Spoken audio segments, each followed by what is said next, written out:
Bismillah ar-Rahman ar-Rahim. Wassalatu wassalam ala Rasulillah. Um,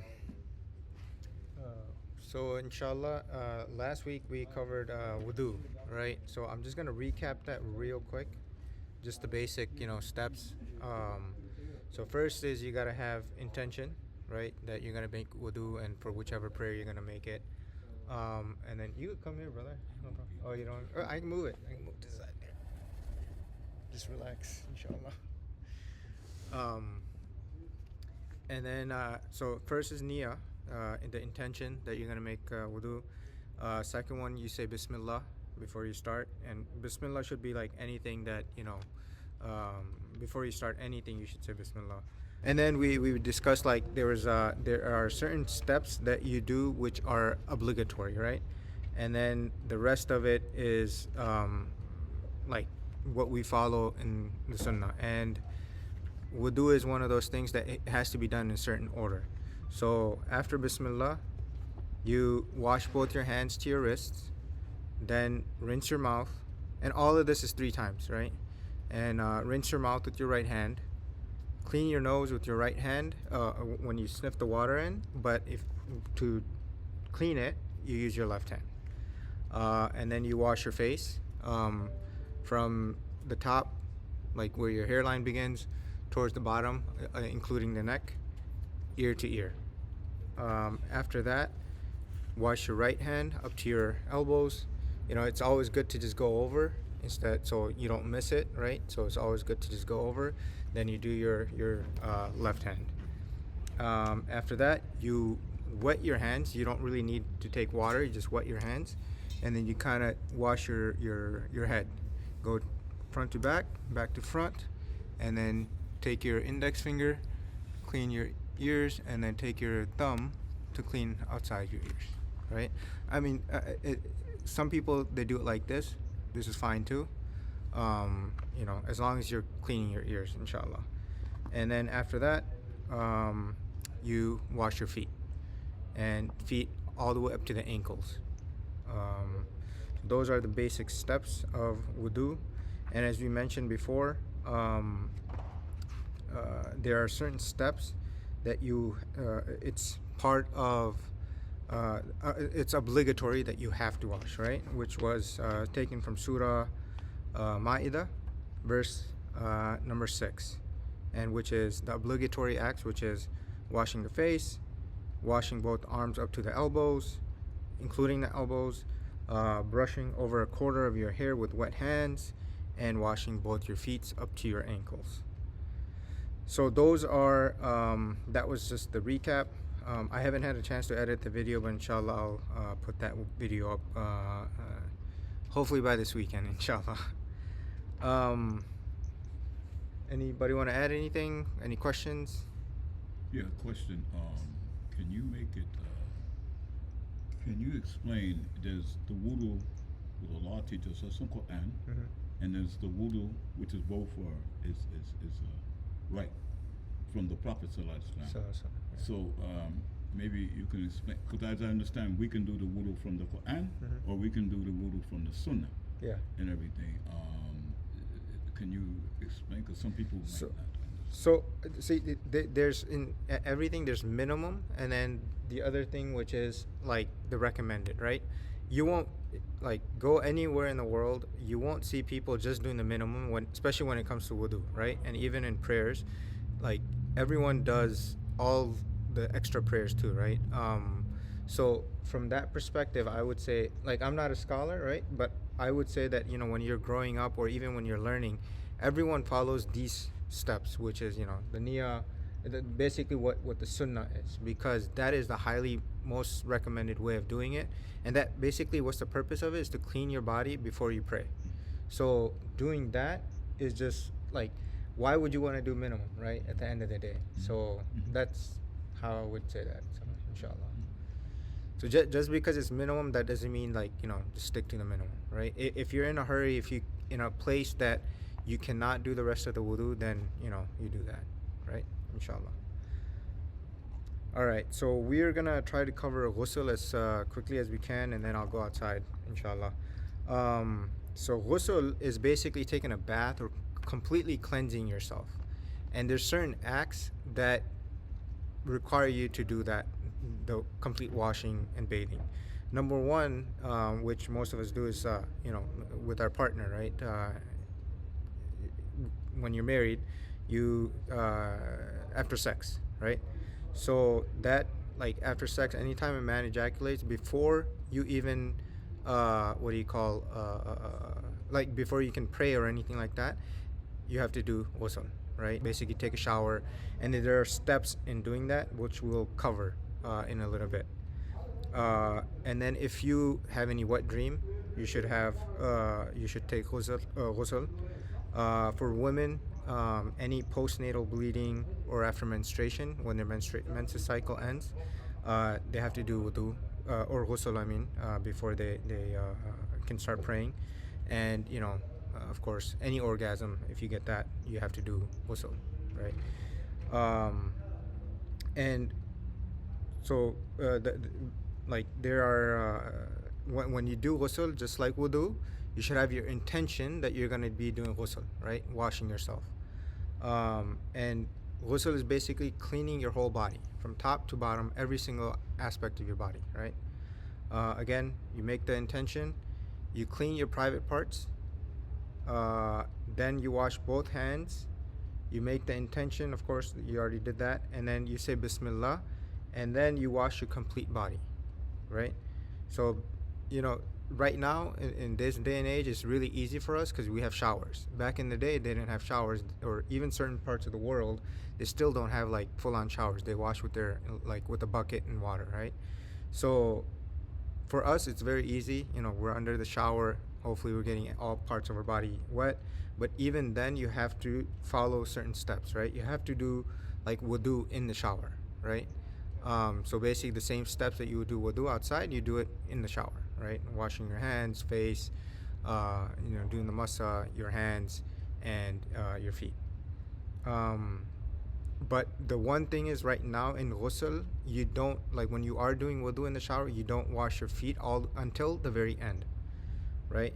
So and you're trying to wash everything 3 times again when you're doing ghusl. So you wash your head 3 times after you do your wudu, and you have to make sure, like, so what we talked about last week, when you're doing masa, right? You're kind of just wetting not masa. When you're doing wudu, you're wetting your hair, your hands, and kind of you're not pouring water on you, right? But in ghusl, make sure every part of your scalp is wet, right? So you have to make sure water penetrates all the way. And then, of course, then at the end, you have to wash your right side, then your left side, and make sure everything's washed thoroughly, right? And then after that, at the very end, you wash your feet, right? And that completes your ghusl. And honestly, like, I don't know how long some of us take in the shower. Some people do it in 5 minutes, some people do it, but if you're doing ghusl, do that. And then, if you want to spend extra time in the shower or whatever like that, go ahead and do it, but do the ghusl first, right? That's what I would recommend. Any questions, comments? Question. Well, 2 questions. First one, what is the meaning of Bismillah? And the second, when we're doing ghusl, is that in 3s as well? Yes. So, okay. Bismillah is just saying, in the name of Allah. That's what it literally translates to. So when you eat, you say Bismillah. When you, like, step out of your house, you should say Bismillah. Even when you wake up, like, the first thing you should say is Bismillah, in the name of Allah. And the reason we do that is because every act that we do, it should be for the sake of Allah, right? And it gives what we call barakah. How would you translate barakah? Blessings, right? So in any act that you do, it increases and gives you blessings, right? So when you eat, like, we have a habit here in the West, right? Like, we don't say Bismillah, or even, go anywhere, like, we're overeating, right? Bismillah, you'll be kind of conscious of, okay, I'm eating this much. And, if you are doing an act, even if you remember in the middle of it, just say Bismillah, starting from there, right? So, like, whatever act you do, that gives you more blessings in the act that you do, So Bismillah is basically in the name of Allah. And for the ghusl, it is recommended to do everything 3 times. The only thing you don't do 3 times, of course, is Bismillah. Bismillah is literally just one time, and your intention, of course, is just one time. And intention is never out loud; it's just within, right? You don't have to declare, "I intend to do this." It's just basically it's between you and Allah. It's in your mind that, okay, I'm making the intention of doing X, Y, and Z, right? That explains it. Yeah, go ahead. Just to add, if you don't mind. Yep. You notice in the Quran that every surah begins with Bismillah, except for Surah Tawbah, Surah 9. So you would see that before we begin to read the surahs, you would see Bismillahir Rahmanir Rahim, like Bismillah and everything in the Quran. But yeah, I mean, as you mentioned, every surah in the Quran starts with it except one surah, Surah Tawbah. Yeah, so that covers ghusl pretty much. That's like straightforward, right? It's very simple, similar to wudu, but basically you're washing your whole body, right? And the other thing, I've had this question before. It's okay. You can use soap. You can use, shampoo and all that stuff. It's recommended to, because we have those that we can use them, right? I had this question before that came up, so I just want to make it clear. Yes, it's okay to use soap. It's actually halal soap. Yeah, that issue in today's world is you don't know what's in what, right? These days, so. Would the soap part be like after ghusl or during? You could use it during too. Soap is not. You can do it during. Okay. Yeah. Okay, so now we come to a section called Tayammum. So Tayammum, it basically means dry wudu, dry ablution, right? It is when if you're in a state, like say you're traveling and you're driving through the desert and you don't have water, right? You do what is called dry ablution, right? And how that works is basically, let me just put my book down. So it has to be, you have to use the earth. So if you're outside, get a little, like say you're on the road somewhere, find like a rock, right? And some people, they kind of take advantage of this. In one reason where you can do tayammum is if you have water, is if you medically cannot touch water, right? So you can use it for that. But it's basically what you're doing is putting your hands on on earth, right? It could be sand, it could be any dirt, or it can be rocks, right? Some people go as far as you can do it on grass as well, but like any earthly surface you can kind of do it on. And it's so with dirt, you're not gonna eat it, you're not gonna do anything. So what you do is, again, intention, say Bismillah, and then what you do is you kind of take the earth and you kind of wipe off the excess, and you wash both your hands, right? And this, I don't think so. You have to do it 3 times. Do you know, Sheikh? If you have to do it. You don't know? Okay. I'll have to check if you do this 3 times, but I don't think so because I've done it multiple times. People have just said you just do it 1 time, but I'll double check. So you wash both. Just kind of doing this. It's basically dry, and you're doing this. You take the dirt again, kind of like pat the dirt, and kind of like wipe it off, and then kind of like rub it on your face. Like you're not really rubbing it, but basically you just kind of dry, like patting it, right? And then after that, after you do that, you wash your I think that's it, your hands and your face. That's it. Those are the 2 things that you do with tayammum. Yeah, that's pretty much it. So again, that's if you don't have any access to any water, right? As I said, traveling, you might not be able to find like a bathroom, prayers running out, and stuff like that, right? So what about salt water or chlorinated water, like swimming pools? Salt water and chlorinated water, as long as it's clean, it's fine. Like you're not drinking the water, you're not doing anything, so it's honestly it's okay. And salt water is like, I've been on the beaches before. We've had to do wudu. There's no other place to go and get water. You can either do it right on the beach, or you can just like, take a bottle, fill the water with, beach water, and then you can do it. Never had to actually do it at a swimming pool or chlorinated water before, but as long as it's clean, you can do it.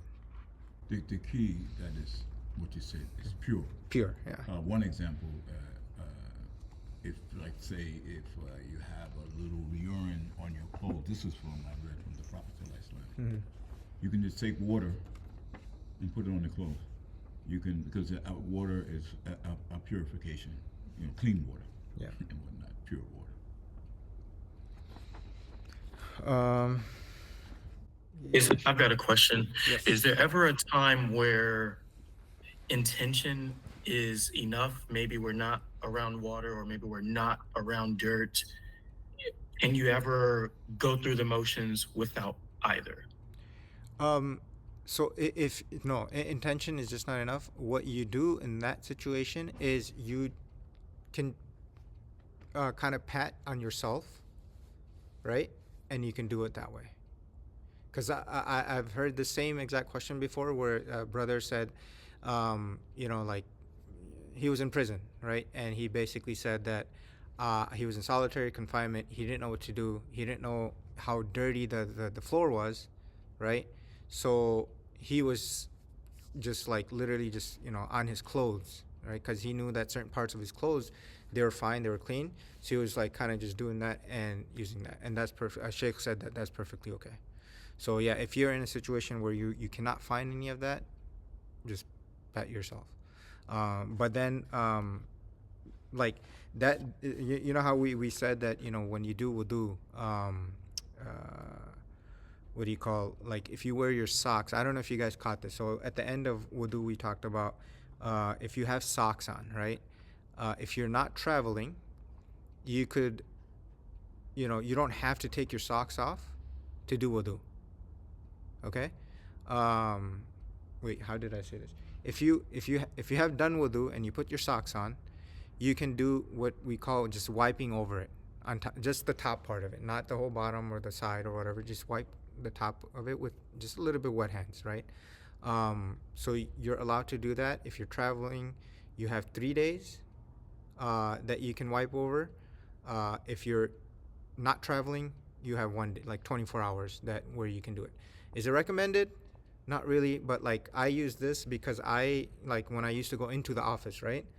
I'm not one of those, I used to put my feet, but it's just kind of awkward when you're putting your feet in a public sink and somebody walks in, right? A lot of people in the West don't like that. So I would make sure I do wudu before I go to work, and at work while I'm doing wudu, I just kind of pat my feet, So that's what it is. So you can do that. Yeah, I mean, there's a lot of, easiness that you can do. You just have to follow like the minimum stuff, right? So yeah, that was ghusl, that's tayammum. And anything that breaks wudu, right, will break your tayammum as well, right? And even after you do ghusl, if you did ghusl and then you pass gas or any of those things, right, sleeping, losing consciousness, a lot of blood coming out, you basically your wudu ends. Now there's certain things that some people asked before when it came to, does eating anything break wudu, right? Eating does not. Okay, you could eat anything that's halal, inshallah. And brother D'Angelo, so halal is basically a term that we use. That's basically, halal means permissible. Okay, so any act that's permissible, any food that's permissible, it basically means halal. You'll usually hear that word in the context of food a lot, right? But halal basically means permissible in any act or anything that you do. I've got a question about that. I've got a somewhat of a strict diet anyways. Are there any foods that are not permissible? Just pork or pig related products. and so like bacon. I don't eat meat anyways, so it's okay. All right. And then alcohol. Okay, so just those two things are strictly prohibited. Everything else, is perfectly fine, inshallah. So that concludes wudu and ghusl. But then so we're gonna keep it on the topic of cleanliness in Islam, right? So cleanliness is very, very talked about in Islam. So even when it comes to, we'll start talking about prayer tomorrow. Next week. But when it comes to praying as well, like the place you pray should be clean. But as Muslims, like the theme of cleanliness is very, very regarded in Islam, highly regarded. So the Prophet ﷺ, he basically said, Allah is pure and He loves purity. Cleanliness is half our deen, half our iman. Sister Nicole, what you were asking about. So I have it here in my notes. So any water, that's clean. So basically, if it's rainwater, if it's well water, if it's clean, river water, sea water, and water from a big tank or pool, should be okay. All right. Thank you. And then when it comes to like using the bathroom, right? In Islam, what we are taught when we use the bathroom as well, that we use water, right?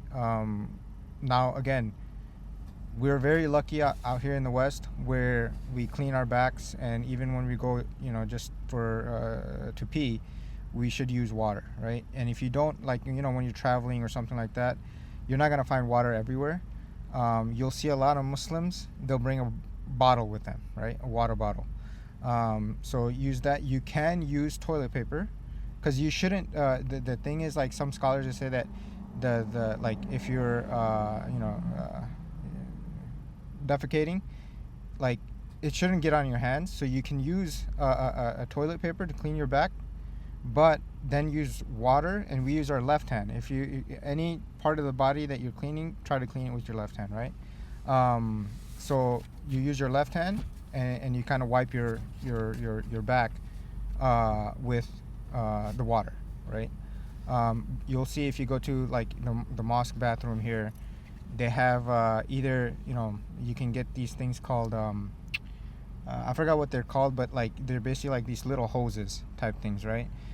You'll either find Bidet. those bidet, yeah, hand bidet. There you go. Or nowadays they got like bidets that you can hook up to your the toilet seat too. So you can get that. Yeah, travel ones on Amazon. Yeah, they have some on Amazon for traveling, right? Yeah.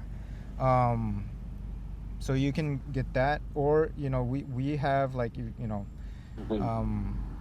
so, but the thing is, as I said before, like we're very lucky out here in the West where we have access to water, but some parts of the world they don't have access to water, right? So for them it is permissible to clean with either a leaf or a rock, right?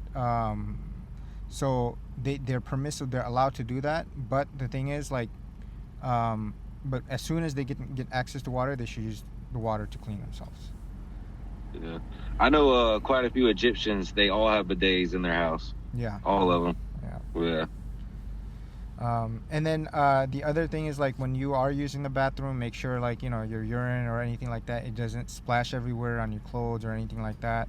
But if it does, as brother Samor was saying, that you could wash it with like take some water and wash that area, right? You don't want to keep urine on your clothes and stuff. That kind of impurifies you. That puts you in a impure state. Any questions about that part of it? Okay, going further into like the etiquettes of using the bathroom or the toilet, you should try to wear shoes or sandals or something like that when you go into the bathroom, because you just don't know what's in there. Even if it's your own house or whatnot, it's better to keep like some flip-flops or something like that when you go into the bathroom, go use flip-flops. And remove, like, someone asked me before that if they have like a ring or a chain that says Allah or the Prophet on it, you can't take that to the bathroom, right? Make sure you take it out. It's better if you leave it outside. First of all, you shouldn't even buy it. Like when I was growing up, to be honest, it became like a very big thing. Like a lot of people were getting like rings that said Allah on it and whatnot. So anything with Allah's name on it, you shouldn't take to the bathroom. So even if it's the Quran or something like that, some people have a habit of sitting in the bathroom for a very, very long time. The other thing is, like, don't take that much time in the washroom. Use it and leave, because there are we believe in the unseen, and one of the unseen things is what? The jinns, right? So the jinn usually live in the bathrooms, so it's better to do your business and get out of the bathroom, right? So that.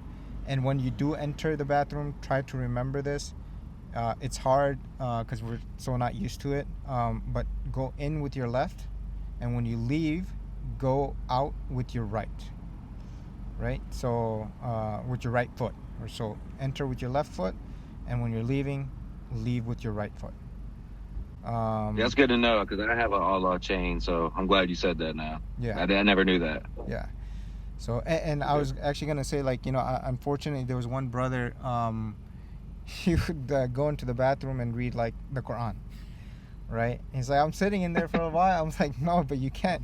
Number one, because he's like, it's on the phone, right? I'm like, even then, you shouldn't be doing that, right? Astaghfirullah. But yeah, so when you're in the washroom, if you gotta be on your phone, go on something else. Don't look at Islamic stuff. So there is a dua that you should recite when entering the bathroom. So you probably see, like, when you enter your house, when you leave your house, when you enter the bathroom, when you leave the bathroom, enter the mosque, we do have like these small duas, right? Now it is very hard for a lot of people to memorize these, even though they're small, but they are hard to memorize. But at the same time, the minimum you should do is just at least say Bismillah, right? Because as I said, any act that you're doing for the sake of Allah, right? So say Bismillah before you enter the bathroom. And for guys, you will find differing opinions on this, but the most valid and most authentic opinion is that you should sit down to urinate, right? Over here we have the habit, of standing, going to the urinal and whatnot. You shouldn't use the urinal to begin with anymore, because it splatters too much, right? Your whole clothes, everything around, it's gonna get dirty. But it is highly recommended, I would say. I don't want to say it's further, but it is very, very recommended to sit down and use it. And even if you're outside, right, and you can't find anything, you have to go behind a bush or something. Like, I know in the Muslim world, they go and they squat and then they use the bathroom, right? They don't just stand up and use the bathroom. So you should, especially if you're in your house, try to make a habit of sitting down and urinating, right? And again, anytime you use the bathroom, make sure you clean yourself properly. Don't leave anything behind. Just to add, when you're using the bathroom, let's say we're in a quote-unquote public bathroom. For the Muslim, you try to make it as private as you can. For instance, in the male bathroom, they have the urinals. And, it's not too private for a Muslim. We should try to, whatever we do, to make it private as possible. Not to expose yourself around other people. That'll be a recommendation, because the example I use, I'm not sure what's happening in the women's bathroom, but we have the urinals and you got the guy next to you and all kinds of crazy stuff happens. So try to be private as possible when you're doing these things. And talking about that, just adding on to that, the other thing is, like, some people, they have like a whole conversation in the bathroom. you shouldn't be, especially in public bathrooms, like go do your business and leave, right? Like you shouldn't sit there to have like a whole conversation. And then the last thing that we will kind of end with for today is something called najasa, right? So now we talked about everything that's cleaning, cleanliness related. Najasa basically means anything that's impure, so any impurity, right? So anything that's dirty, filthy, impure, that's what najasa means. So you cannot, do your prayer if there's any impurity or something on your clothes, like what we mentioned earlier. If you're urinating, you got urine on your clothes, or if you got poo on your clothes or anything like that, right? You should not. You have to clean your clothes before you pray.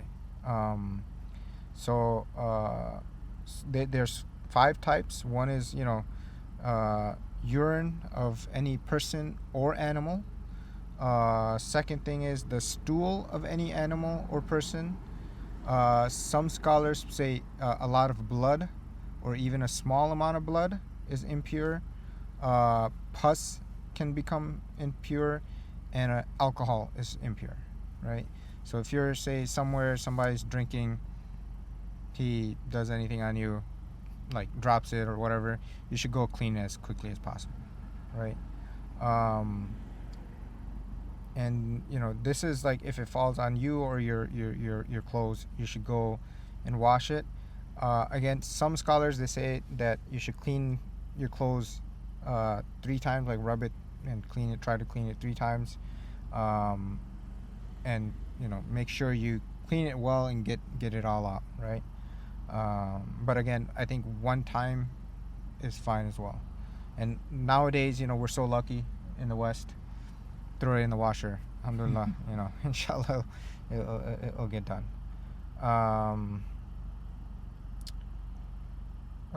That's pretty much the only thing about najasa, which is basically clean. And as I mentioned earlier, so if you are in a place, and say there's a brother, when I was growing up, he said that he was so scared to show his employer, he worked at a fast food place, he was so scared to show that he's praying, that he would go into the bathroom, lock himself up, and pray in the bathroom. And that is one of the worst places that you can pray. So I told him, look, you're better off going behind, like find where your trash is, put a prayer rug there and pray there, because at least you're praying on your prayer rug. The washroom is not a clean place. You cannot pray in the washroom, right? So wherever you pray, that should also be clean. And just overall, just try to be in like a clean place. I know some of us, when we're doing outdoor activities and stuff, mud gets on us, all this stuff. Mud is not impure, right? Unless it's mixed with stools or something like that, right? But yeah, sorry I threw a lot of information on you guys today. We covered a lot. I'm just gonna close it off here. Any questions, comments, concerns? All right, so time to test you guys. No, I'm kidding.